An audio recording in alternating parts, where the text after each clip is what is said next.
T. Higgins has been the name we've talked about all offseason. It has been the name we talked about most of the regular season and the playoffs. And it will be the name that we talk about until a pen goes to paper and he either signs with the Pittsburgh Steelers, is franchise tagged by the Cincinnati Bengals, or ends up somewhere else, all of which are possibilities. Jeremy Fowler has released what he is expected to be the contract for T. Higgins. Speaking with NFL executives across the league, he has come up with the over-under of $30 million, which we have laid out on this show. But he says that if he had to guess, the contract is looking somewhat like Devontae Smith's of the Philadelphia Eagles, which he signed, I believe, a year ago. 3 years, $75 million, which is really not the craziest situation in the world. I expect it to be closer to 90. 3 years, $90 million. But if we're under $100 million for T. Higgins, the Pittsburgh Steelers don't give up a boatload of guaranteed. I bet you $20 million of that money is guaranteed. Maybe $35 million is guaranteed. I'm signing that deal tomorrow, and I'm feeling very okay with that situation. The Steelers need a wide receiver. There is no better option in both the NFL draft and free agency than T. Higgins. He comes with, plenty of experience in the AFC North, so he already knows how to beat the Ravens. He already knows how to beat the Browns. He knows how to beat the Steelers. And, well, now he can learn how to beat the Bengals. It just seems to be if you are in the AFC North and you stick with an AFC North team, there is a confidence level there. Does it always work out? No. But sometimes it does. And sometimes it's awesome to watch it work out. T. Higgins remains the top option in my eyes. And I don't know if I trust 3 years, $75 million. I think it's more 3 years, $90 million. But I feel pretty okay about that contract if it's 3 years, 90. And even if it's year one is 28, year two is 32, and year three is 30, I'd be okay with that. And I'd feel pretty confident about a 26-year-old wide receiver that has so much career left and probably 5 years before you're even worried about him declining. You got him for 3, great. Figure it out in 3. T. Higgins, I'll ask you the 3 year, $75 million. Is that where you stand in this situation? If this was a Cincinnati Bengals podcast, yeah, because I think that's the price tag for the Bengals. He has said on a couple of occasions that he's willing to take a pay cut to stay in Cincinnati. And I think that's the pay cut that we're talking about here. 3 years, $75 million, which makes a lot of sense when comparing it to Devontae Smith, because he did that to stay in Philly next to A.J. Brown. So if you're the Bengals, 3 years, 75, what you're talking about is the free agency tax, is hey, I'm no longer playing with Joe Burrow. I need to insure another $15 million on my next deal. So I agree with you in that aspect, but I also look at T. Higgins as a guy that the Steelers have no one else to pay, right? You're going to have to pay your quarterback 100% this offseason. But on offense, who else are you paying? You paid Pat Freiermuth already. Your offensive line is all young and all a couple of years away from needing an extension. Who else do you have? And what other position is going to make the biggest impact? You need multiple receivers. I understand you're going to need a running back, but as we've talked about ad nauseum, the running back class this year has plenty of options that are going to be able to step in on day one and form a very solid 1-2 punch alongside Jaylen Warren, who's also not going to cost you very much to bring back. So you have nobody else to pay. You're willing to pay Brandon Ayuk $30+ million and whatever you had to trade away to get him last offseason.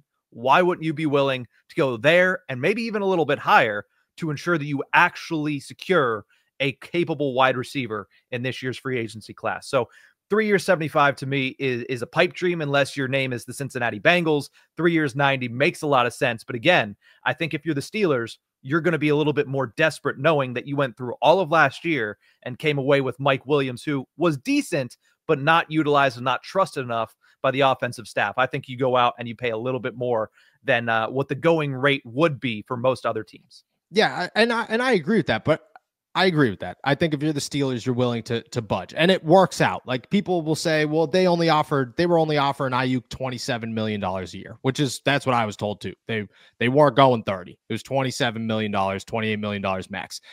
Okay, they were giving up a second round pick for the guy. Like in this situation, you're not giving up any compensation and you're paying $4 million extra a year.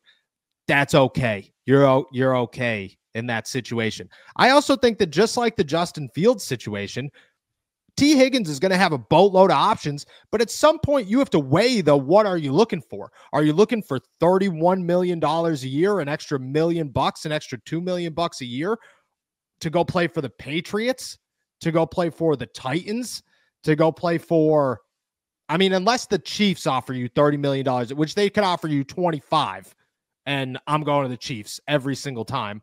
If your options are Tennessee, if your options are the Jets, if your options are the Raiders, if your options are the New England Patriots, which have all been floated as possibilities, the Steelers hold an upper hand there.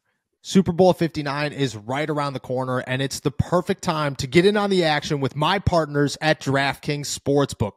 Right now, they're giving all new customers $200 in bonus bets instantly after betting just $5. This is your shot to make every last play a moment to be remembered. Don't wait. Download the DraftKings app now and sign up using our code ALLSteelers.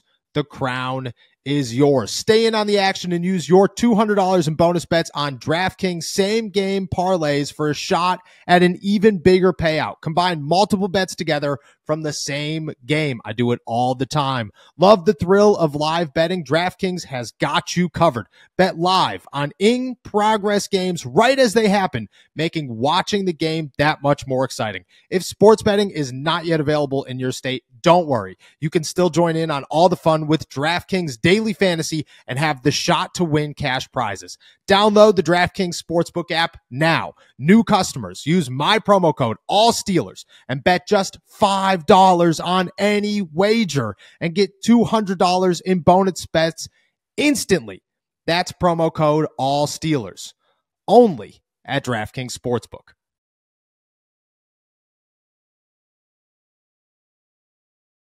For $2 million a year, you have an actual shot to compete in the playoffs. You're going to win games. You have a quarterback in place with Justin Fields because there's no chance. This changes if it's Russell Wilson, but there's no chance the Steelers are going to do all this before they choose a quarterback.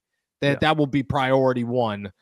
They've already let it be known that it's priority one, but they will have a quarterback in place. You will have a young quarterback that I guarantee you T. Higgins is excited about. I have a hard time believing young wide receivers who went to college the same time Justin Fields went to college are saying, this guy stinks. I can't believe that I'm playing with Justin Fields. No, they're going to be like, Justin Fields ain't bad, man.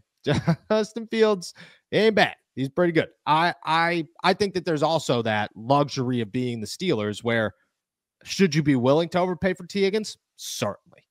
But at some point, the players on their side have to look at this and say, that's my best option if I'm trying to win a Super Bowl. That's my best. Even if you are the Raiders, the Patriots are the best of the group there by far, but they're not Super Bowl bound. They're not playoff bound in the next 2 years. They have to build an entire offensive line. They have no running back. They have one wide receiver in T. Higgins, if it's him.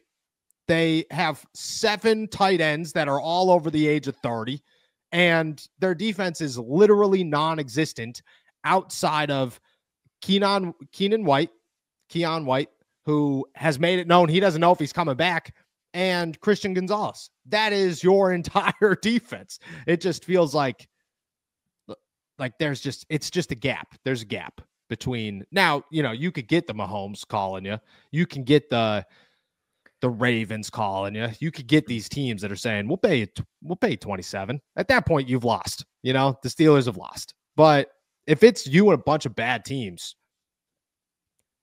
offer them as close to the contract as you can get if you're not willing to overpay, and then see if that's enough, And if he says, no, I'm going for the money, all right, overpay him. That's fine. But I think that you have a bargaining chip there as Pittsburgh.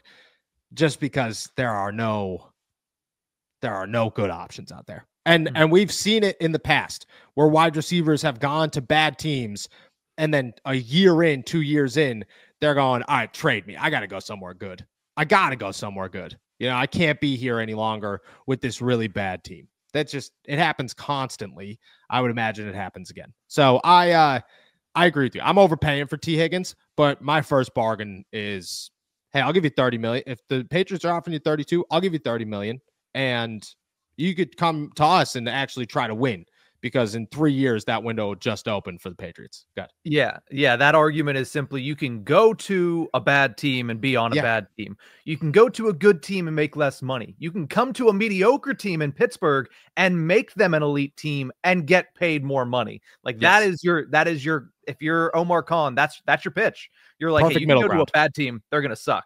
If you go to us, you're going to get the money and you might be able to actually play for a contending team because you're going to make them a contending team. Now, whether he believes that or not depends on how he views the Steelers, and it depends on how you view the Steelers as the listener whenever I'm talking about this. But that's the bargaining chip. That's the sale. If you're Omar Khan, you're saying, hey, listen, we think that we're missing only a few pieces and you're one of the biggest pieces that we're missing. If you come here, we'll pay you like it and you'll get treated like it.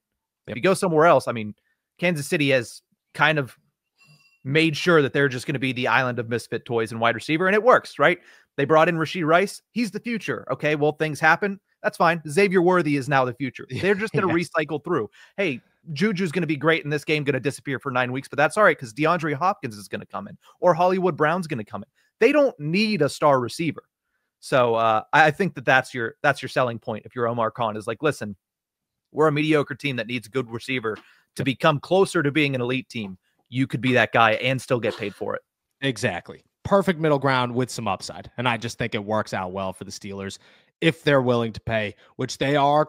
If the Steelers walk away and at the end of this, reports come out that the Pittsburgh Steelers offered T. Higgins $27 million a year. I mean, there's nothing to do but sit here and blame the Pittsburgh Steelers and say, you did this to yourself. You deserve to fail. That's what you've done, because the opportunity's in front of you. Go grab it and stop being cheap. Try to win some damn games.